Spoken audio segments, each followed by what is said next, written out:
Hello friends, Radhe Radhe. आप लोग कैसे हो? उम्मीद करती हूँ कि आप लोग बहुत अच्छे होंगे। तो आज है मेरे लाला का छठियार। तो सब जगह छठियार का उत्सव मनाया जा रहा है।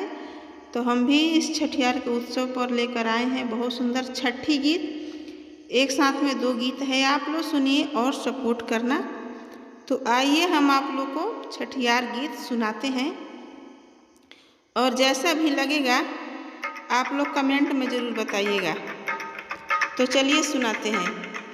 मथुरा में जन्मे कन्हैया बधैया, गोकुल में बाजे हो। मथुरा में जन्मे कन्हैया बधैया, गोकुल में बाजे हो। गोकुल में बाजे हो, गोकुल में बाजे, गोकुल में बाजे हो, गोकुल में बाजे। मथुरा में जन्मे कन्हैया बधैया, गोकुल में बाजे हो। मनवा मगन भयो नंद बाबा के, मनवा मगन भयो नंद बाबा के। झूम रही यशोदा मैया बधैया, गोकुल में बाजे हो। झूम रही यशोदा मैया बधैया, गोकुल में बाजे हो। नंद बाबा कान्हा के मुखवा निहारे, मुखड़ा निहारे हो, मुखड़ा निहारे। नंद बाबा कान्हा के मुखड़ा निहारे, मुखड़ा निहारे हो, मुखड़ा निहारे। यशोमती लेती बालैया, मथुरा में जन्मे कन्हैया ना। यशोमती लेती बालैया, गोकुला में बाजे बधैया ना। मथुरा में जन्मे कन्हैया, गोकुला में बाजे बधैया ना। बाजे बधैया हो, बाजे बधैया, बाजे बधैया हो, बाजे बधैया। मथुरा में जन्मे कन्हैया, गोकुला में बाजे बधैया ना। चंदा के जैसन कान्हा के सुरतिया, चंदा के जैसन कान्हा के सुरतिया। कान्हा के सुरतिया हो, कान्हा के सुरतिया। मधुर मधुर मुस्कनिया, गोकुला में बाजे बधैया ना। मधुर मधुर मुस्कनिया, गोकुला में बाजे बधैया ना। आई बहार आज गोकुला नगरिया, गोकुला नगरिया हो, गोकुला नगरिया। आई बहार आज गोकुला नगरिया, गोकुला नगरिया हो, गोकुला नगरिया। नाच रहे सब धनु गैया, गोकुला में बाजे बधैया ना। नाच रहे सब धनु गैया, गोकुला में बाजे बधैया ना।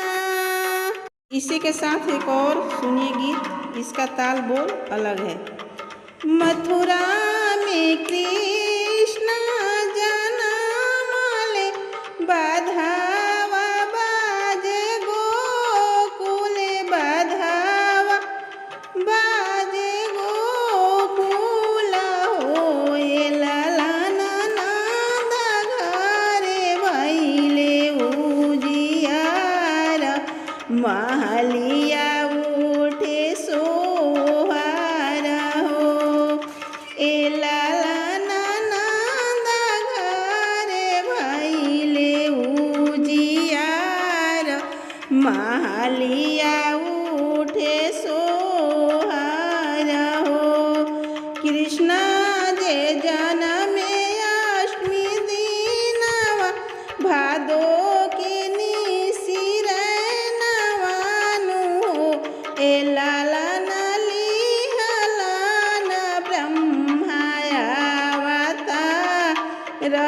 महलिया उठे सोहर हो।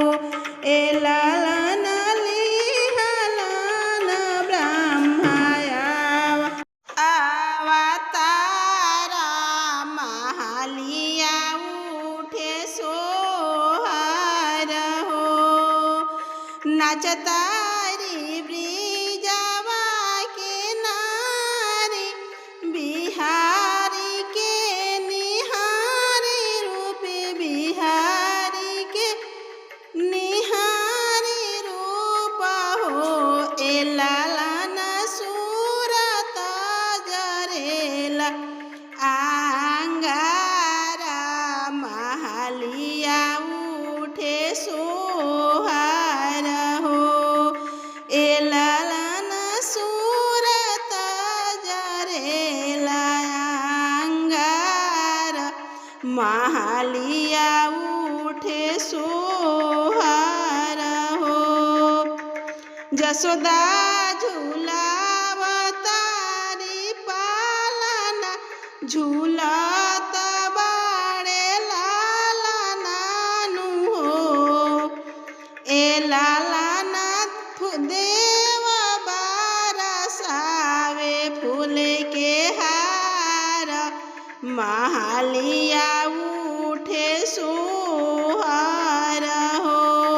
ए लालन देव बरसावे फूल के हार महलिया उठे सोहर हो। ब्रह्म शिव बन के भिखरिया दुआरिया बीचे खड़ा भइले हो। ए लालन होरिला देखा द एक बार महलिया उठे सोहर हो। ए लालन होरिला देखा द एक बार